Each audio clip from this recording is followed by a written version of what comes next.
La destruction créatrice. Joseph Alois Schumpeter est né le 8 février 1883 à Trièche, en Moravie, et mort le 8 janvier 1950. Économiste et professeur en sciences politiques autrichien, il est qualifié d'économiste hétérodoxe.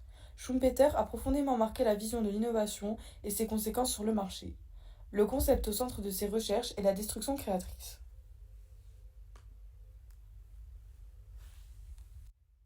L'entrepreneur innovateur est une toute nouvelle version de l'entrepreneur. Ce qui le motive sont le profit qu'il va pouvoir retirer de ses investissements, mais également le fait de s'élever et d'atteindre un prestige, signe de son entrepreneuriat. Il est caractérisé par une faible aversion pour le risque. L'innovation est au cœur de la destruction créatrice et découle de l'entrepreneur innovateur. Elle consiste en l'introduction de nouveaux produits et nouveaux procédés sur le marché. L'innovation produit peut être caractérisée par l'évolution du téléphone et l'innovation procédé quant à elle peut être illustrée par la robotisation de la production. Les gains de productivité consistent en l'augmentation des outputs sans augmenter les inputs utilisés. Ils permettent les monopoles correspondant à une situation où un seul offreur détient l'entièreté des parts de marché d'un produit et tous les avantages que cela implique. En effet, cela permet d'augmenter les profits réalisés par la firme en situation de monopole de par les rentes de monopole. Par ailleurs, l'innovation est également à l'origine de l'obsolescence des anciennes technologies, menant à la faillite de petites entreprises moins innovantes. La croissance résulte de ce processus cyclique de destruction créatrice. Elle correspond à l'augmentation des biens et services produits au sein d'un pays sur une période déterminée.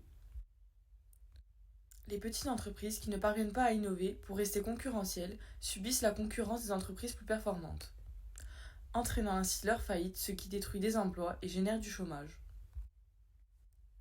De plus, la recherche d'un monopole pousse le système capitaliste à son autodestruction. En effet, les firmes cherchent à grossir sans subir de concurrence contraignante au sein de la même branche et ont pour objectif de maximiser les profits, mais elles détruisent la possibilité à de nouvelles entreprises de se développer et dans le même temps les avantages pour les consommateurs émanant de situations concurrentielles. Néanmoins, la concurrence entre les firmes repose sur l'innovation. L'entreprise qui innove obtient ainsi un monopole et la rente qui est associée, ce qui augmente les profits qu'elle réalise. La création d'entreprises plus performantes agit sur le long terme et transforme la structure économique en détruisant les éléments vieillis et en créant de façon continue des éléments nouveaux. C'est la source essentielle des gains de productivité et l'objectif de la destruction créatrice. La destruction créatrice conduit dans un premier temps à une période caractérisée de dépression.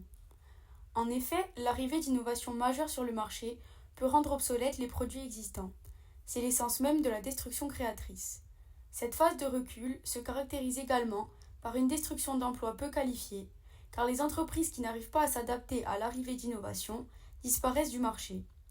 Cela dit, la destruction créatrice est surtout caractérisée par une phase d'expansion et de ce fait génère de nouvelles activités économiques.